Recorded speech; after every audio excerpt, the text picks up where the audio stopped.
일부는 끈비눈으로 살 것인가 끈비눈으로 살 것인가 전체적인 개괄적인 그런 내용으로 강의가 되겠습니다. 자, 먼저 동영상을 하나 시청하는데 쾌적한 남편이 귀찮다는 겁니다. 쾌적한 남편. 현재 가진 여성의 45%가 그렇게 주장하고 있습니다. 보시겠습니다.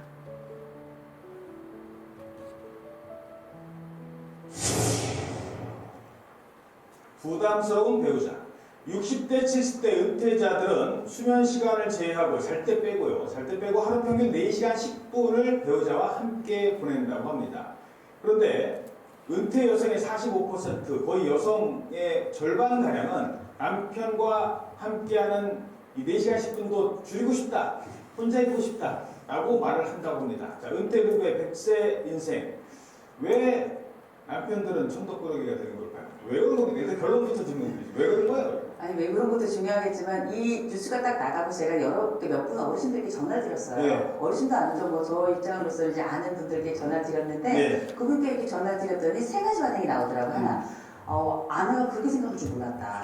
그렇지. 네. 우리 부인이 네, 그렇죠. 네. 그럴 줄 몰랐다. 두 번째, 그럴 줄 알았다. 그럴 줄 알았다. 네, 그렇더라고요. 세 번째는 뭐냐면, 적어도 다른 건 모르겠지만, 내 아내는 아닌 것 같다. 이렇게 안심하는, 이렇게 세 가지 얘기하는데, 어떤 것도 사실이라고 얘기할 수는 없어요. 예. 한 가지 분명한 거는, 아내들의 반란이 조금 더 선명해지는 것 같습니다. 그리고 은퇴라고 하는 게 남성들에게 힘든 일이지만, 예. 여성들에게도 굉장히 힘든 일이구나. 그리고 이제 적어도 여기서 나오는 것처럼 남편과 함께하는 4시간 10분이 힘들다는 얘기는 뭐냐면, 4시간 10분 이상을 함께하는 분들은 하모니움을 생각할 수도 있겠구나 라는 생각이 좀 들죠. 자, 여러분은 미래를 맞이할 준비가 구체화되어 있으신가요? 자, 이걸 퇴직을 하지 않습니까? 다이어트를 하는데, 근데 네 가지 영역에 대한 질문을 제가 던질 겁니다. 첫 번째, 여러분은 미래, 특히 퇴직 후에 혼자서 잘 살 준비가 되어 있나요? 두 번째, 여러분들은 미래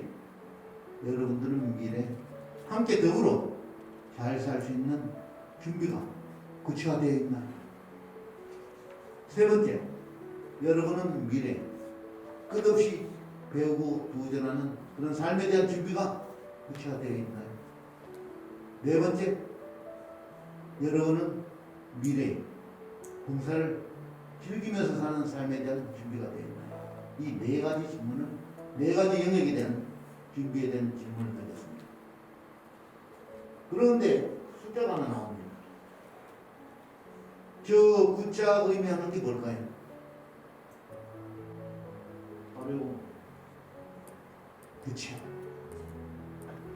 이렇게 네 가지 영역에 대한 준비를 하시면 여러분은 미래에 대한 준비가 굉장히 잘 되어 있는 거예요. 이걸 다 개발을 하시면 되는데, 그럼 네 가지 영역만 하면 그럼 100% 다 되느냐? 뭔가 좀 빠지지 않았느냐? 이거를 우리는 2% 부족이라고 표현하죠. 98%를 완성하고 2%가 부족한데, 때때로는 이 2%가 전체보다도 더 큰 시너지 효과를 낼 수가 있습니다. 이걸 저는 바로 셀프 코어 브랜드, 자기 핵심 브랜드라고 표현합니다. 이게 제 강의 책의 전체 다 내용이에요. 이 한 장. 자, 사람들은 자꾸 퇴직이라는 표현을 혼용해가지고 쓰고 있습니다. 혼용해가지고 쓴다고 한들 그게 세상이 바뀌는 건 없습니다. 퇴직이라 하면은 물러날 때에 직무할 때 직이거든요. 그 직에서 물러나는 겁니다. 끝의 의미, 종결의 의미가 있습니다. 디엔드. 끝나는 겁니다. 은퇴는 좀 다릅니다. 퇴직을 하고 나면은 은퇴식이 들어가는 겁니다. 은퇴는 한문으로 보면은 스물는자에 물러날 때입니다. 옛날에 은퇴를 퇴원이라고 불렀어요. 그래서 물러나서 좀 숨어 있으라. 그동안 고생했으니까 물러나서 좀 쉬고 있으라. 국어사전에 은퇴는 임무에서 벗어나서 한가히 지냄 이렇게 되어 있습니다. 중요한 건 한가히 지낸다고 되어 있습니다. 한가롭게 편안하게 좀 지내라는 거예요. 이게 은퇴가 포함되어 있습니다. 근데 저는 그런 한문에 한자로 본 은퇴의 의미보다 영어로 한번 보도록 하겠습니다. 영어로 은퇴는 리타이어먼트. 리는 다시라는 접두사죠, 그죠? 타이어. 다시 타이어를 바꿔 껴라. 그거 한번 달려보자. 아, 좋죠. 근데 저는 좀 다르게 해석을 해보겠습니다. 뒤에 먼트라는 게 들어가 있어. 이 먼트는 전미사입니다. 전미사. 앞에 있는 동사를 명사, 먼트를 붙임으로 명사로 만들어주는 그런 전미사. 다시 말씀드리면 먼트 앞에는 동사랍니다. 타이어는 동사로 지치다, 다 소모하다 이런 뜻이 있습니다. 그 리까지 붙이면 리타이어먼트는 다시 지치기, 다시 다 소모하기, 다시 피곤해지기 이런 뜻이 있습니다. 어떤 것이 현실적으로 더 와닿습니다. 저는 영어로 본 후자가 훨씬 더 와닿습니다. 그러면 우리가 다시 피곤해지지 않기 위해서는 어떻게 해야 되냐? 이거를 우리가 한번 생각해 볼 필요가 있습니다. 자, 우리는 지금 우리가 살고 있는 이 시간들을 100세 시대라고 표현합니다. 저는 100세 시대라고 표현 안 하고 트리플 서티 시대라고 표현합니다. 트리플, 세계죠, 세계. 30년이 세계되는 트리플 서티 시대가 라고 저는 그래서 트리플 서티 시대를 제가 이렇게 도표를 좀 만들었습니다. 자, 1단계, 2단계, 3단계로 30년 잘라가지고 30세까지 독립준비라고 합니다. 독립준비. 30에서 60살까지 최고로 중요한 단계죠. 경제활동기. 그 다음에 60세에서 90세. 자, 90세라고 가정을 해가지고 제2의 인생기. 이렇게 나눌 수가 있습니다. 근데 여러분 한번 생각을 해보시죠. 1단계, 2단계가 가장 중요한데 2단계를 성공하기 위해서 1단계에서 우리는 얼마나 많은 준비를 합니까? 마지막 단계로 가가지고 1단계 마지막 단계가 취준생이 됩니다. 취업준비생이 되죠. 취준생 옛날에 제가 대학을 졸업하고 그럴 때는 한 3가지 있으면 됩니다. 학교, 학점, 영어, 좀 옛날에 3가지만 있는데 지금은 9가지가 있어요. 그 3가지 말고 6가지 더 필요합니다. 뭐가 필요해요? 인턴 있어야죠. 자격증 있어야죠. 공모전에 참가해야죠. 해외 연수 갔다 와야죠. 봉사활동 해야죠. 그럼에도 5가지. 아까 3가지, 8가지죠. 한 가지는 먼저 하시죠. 성형수술. 그것까지 다 해야 됩니다. 그래야지 취준생이 조건을 갖춥니다. 이렇게 2단계로 해서 1단계는 엄청난 노력을 통해 가지고 준비를 하는데 우리 3단계 30년을 해서 과연 우리가 무엇을 준비를 했을까요? 취준생은 취업을 준비하는 학생이면 은준이는 은퇴를 준비하는 사람이 되어야 됩니다. 은퇴가 두렵다고 합니다. 실제 이런 데서 합니다. 2등에서 6등까지 먼저 하십니까? 2번, 두 번째가 고정적인 수입원이 없어졌어요. 실제 그래요. 물론 임금이라는 게 우리는 잘 배치를 해야 돼요. 세 번째, 뒷바라지를 자녀가 있어서. 네 번째, 은퇴의 삶이 너무 길게 느껴져서. 5번째, 자전거. 나의 가치가 떨어지는 것 같아서. 근데 첫 번째가 뭐냐? 은퇴가 두려운 이유는 은퇴 후의 삶을 아직 준비하지 못했습니다. 이게 이 나머지 거 2, 3, 4, 5를 다 합치고 더 많습니다. 65.1%예요. 그래? 그러면 은퇴가 안 그런 미래 삶이 어떤 식으로 다가오는 게 좋을 것 같아요? 두려움 말고 어떻게 와야 될 것 같아요? 제가 뻔히 생각하니까 이거더라고요. 이렇게 하면 될 것 같아요. 설레임을 봐야 돼요. 설레임이 되려면 어떻게 해야 돼요? 은퇴의 삶을 아직 준비하지 못했으니까 준비를 한다면 우리도 은퇴에 대한 준비를 한다면 두려움이 설레임으로 바뀌지 않는 거. 이게 은퇴 준비를 해야 되겠다는 필요성 인식이 됐는데 처음으로 제가 접근한 게 바로 책입니다. 책. 우리나라의 은퇴에 관련된 책이 인터넷에 뒤져보니까 한 40개 정도가 됐더라고요. 제가 구할 수 있는 걸 다 구해봤어요. 한 20권 정도. 그럼 책을 다 읽으면 거기에 가이드라인이 나와야 되잖아요. 없어요. 우리나라에 나온 책을 제가 구입할 수 있는 걸 다 구입해가지고 봤는데 없습니다.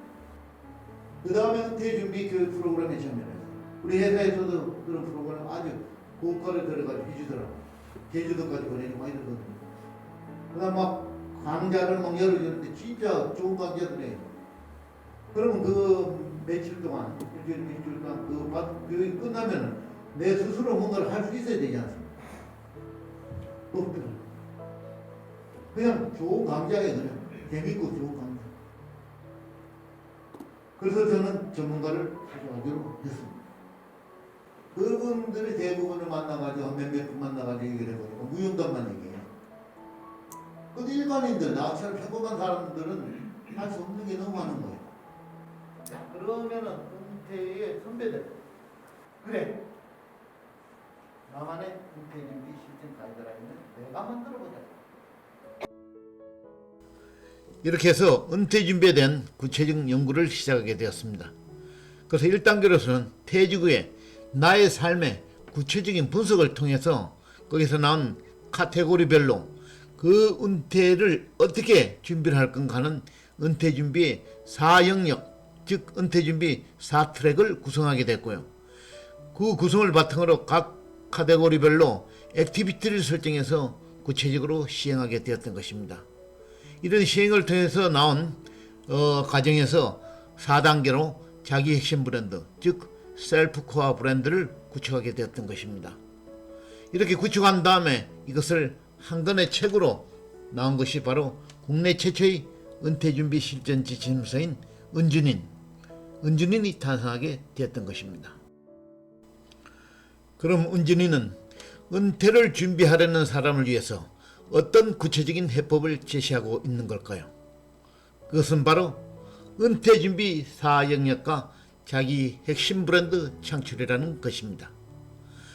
그 첫 번째 영역으로는 혼자서도 잘 즐기는 삶에 대한 준비가 필요하다는 혼질삼, 두 번째로는 함께 더불어 잘 즐기는 삶에 대한 준비가 필요하다는 함질삼, 세 번째는 끝없이 배우고 도전하는 삶에 대한 준비가 필요하다는 끝도삼, 마지막 네 번째로는 봉사를 즐기면서 사는 삶에 대한 준비가 필요하다는 봉질삼. 이 네 영역을 잘 준비하면서 이 준비하는 과정에 삶의 균형을 이루고 거기에서 중점적으로 추진할 그런 사항에 대해서 자기 핵심 브랜드, 즉 셀프코어 브랜드로 창출해서 발전시켜 나가야 된다는 것이 이 은준인 책의 가장 핵심이라고 할 수가 있습니다. 우리는 이렇게 은퇴준비 4영역에 대한 구체적인 은퇴준비를 통해서 자기 핵심 브랜드를 구축함으로써 우리의 밝은 인생 2막의 인생을 맞이할 수가 있는 것입니다. 만일 은퇴준비가 없으면 은둔인이 되는 것인데, 은둔은 세상을 버리고 숨거나 사회적 활동에서 도피하여 숨는 것을 말하는데, 그런 생활을 하는 사람을 우리는 은둔인 또는 은둔자라고 표현할 수가 있습니다. 일본 단어 중에 히키코모리라는 단어가 있습니다. 폐쇄 은둔족 혹은 은둔형 외톨이라고 표현되는데, 벌써 우리나라도 1990년부터 퇴직자를 중심으로 이러한 은둔형 외톨이가 발생하고 있습니다. 여러분, 은퇴 준비를 구체적으로 미리미리 준비를 하신다면 여러분들의 인생 2막은 보다 품격 있고 보다 행복한 시간이 될 것입니다. 대단히 감사합니다.